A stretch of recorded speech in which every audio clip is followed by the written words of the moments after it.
Hi, my name is Maxwell Hartt. I'm an assistant professor in the Department of Geography and Planning at Queen's University, and I'd like to tell you a little bit about my new book, Quietly Shrinking Cities. So, when we think about the way that cities change as a society, we tend to think about growth. We think about more. We think about more people, more immigrants, more condos, not enough houses, more bike lanes, more brew pubs. In our imagination as a society, cities are firmly associated with growth. And the same goes for urban planning. Urban planning as a profession exists to manage growth. But not all cities are growing. Far from it. And personally, I'm fascinated with the places that don't grow, the places that you might say have been left behind. So how do we manage and plan shrinking cities, places that are losing population? And are these places that lose population inherently failing? Are they declining? I don't think this is necessarily the case. In this book, I unpack the idea of a shrinking city, its causes and effects, and I present a conceptual framework to help us understand the processes and responses that guide and shape urban population loss.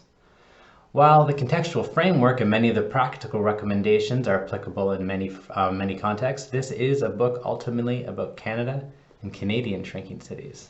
So I've been asked many times, why write a book about Canadian shrinking cities? Well, to me, the answer is right in the title. In Canada, cities shrink quietly. We are very much a fast-growing nation, and we are disproportionately focused on our big, growing cities like Toronto and Vancouver. Of course, there are some exceptions, but generally speaking, shrinking cities in Canada tend to be smaller and more peripheral, and so they don't garner much attention or much debate. Unlike the so-called Rust Belts in the United States, Northern England, or the German River Valley, Canada has not experienced industrial collapse and depopulation on a grand scale. And whereas cities in Japan, Russia, and Spain are shrinking within a context of national population growth, which helps put them on a wider agenda, Canada's shrinking cities do so within one of the fastest growing developed countries in the world. So in this book, I examine the history of population and industrial change in Canada, the geography of shrinking cities, and the possibility of right-sizing shrinking Canadian communities. I analyzed two case studies. I look at Chatham-Kent in southern Ontario and Cape Breton Regional Municipality in Nova Scotia. And I draw new theoretical conclusions regarding the role of time and space in local perceptions of population change. I think it's really important to look at how we perceive and what kind of identity we associate with population change and shrinkage. Within all of this, I reflect on my and my family's experiences of migration, employment, and identity.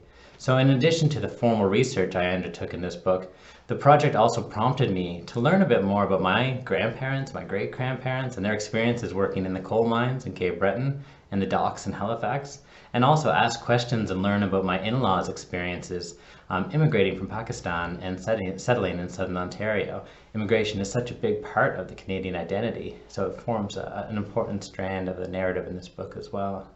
I also managed to plug in some White Stripes lyrics, some references to Arcade Fire, all kinds of fun little tidbits, at least fun for me.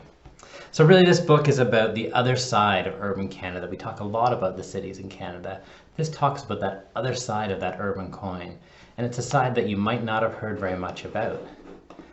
This is a book about quiet Canada. This is a book about quietly shrinking cities.